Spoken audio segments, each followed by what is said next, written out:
Hello అందరికీ, ఎలా ఉన్నారు? అందరూ బాగున్నారా? నేనైతే చాలా బాగున్నా. ఈరోజు నేను శనగపప్పు పాటోలి చేయబోతున్నాను. ఇది చాలా విధంగా చేసుకోవచ్చు. క్రిస్పీగా చేసుకోవచ్చు, మెత్తగా చేసుకోవచ్చు. నేను చేయబోయే పాటోలి మెత్తగా ఉంటుంది. మనం దానికి కావాల్సింది పసుపు, ఉప్పు, ఎండుమిరపకాయలు, జీలకర్ర, కరివేపాకు, శనగపప్పు, ఎల్లుల్లి కొంచెం ఎక్కువ తీసుకోవాలి. తర్వాత మిక్సీ జార్లో 8 గంటలు నానబెట్టుకున్న శనగపప్పు మిక్సీలో వేసేసుకుందాం. వాటర్ తీసేసుకొని వేసుకోవాలి. దాని తర్వాత ఉప్పు, పసుపు సరిపడా, పసుపు కొంచెమే వేసుకోవాలి.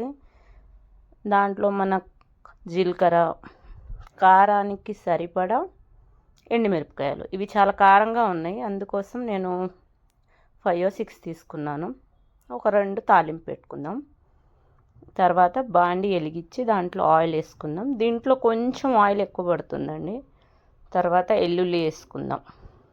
ఎల్లుల్లి వేసుకొని మనం కొంచెం బ్రౌన్గా వేయించేసుకుందాం. వేగాక మనం మిక్సీ పట్టుకున్నాం కదా శనగపప్పు, అవన్నీ ఆ ముద్ద వేసేద్దాం. మెత్తగా అవసరం లేదు, అలా అని గరుగ్గా కూడా పట్టుకోవద్దు, మీడియంగా పట్టుకోవాలి. ఇది మనం మూత పెట్టుకొని మంచిగా పొడి పొడిగా అయ్యే వరకు మనం తిప్పుతూ ఉందాం. 2 నిమిషాలకి తిప్పుతూ ఉందాం. మళ్ళీ తిప్పేసుకుంటున్నాను. చాలా బాగుంటుందండి.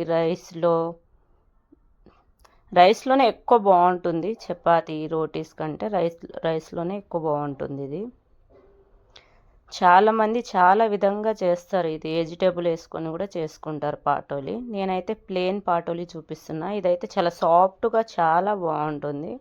కొన్ని పాటోలి క్రిస్పీగా కూడా చేస్తారు, కానీ నేను కొంచెం ఇది స్మూత్గా ఉంటుంది, చాలా మెత్తగా బాగుంటుంది. అయిపోయిందండి, అంతే. నేను మీకు వీడియో తక్కువ పెట్టాను, కానీ నేను ఒక 15 minutes పట్టింది నాకు. నేను ఇంకా మూత పెడుతూ తిప్పుతూ ఇంకా అంటలేదు. మన చాయిస్. నూనె తక్కువ కూడా వేసుకోవచ్చు. చాలా బాగుంది. ట్రై చేయండి. ట్రై చేసి కామెంట్ చేయండి మీకు ఎలా వచ్చిందో.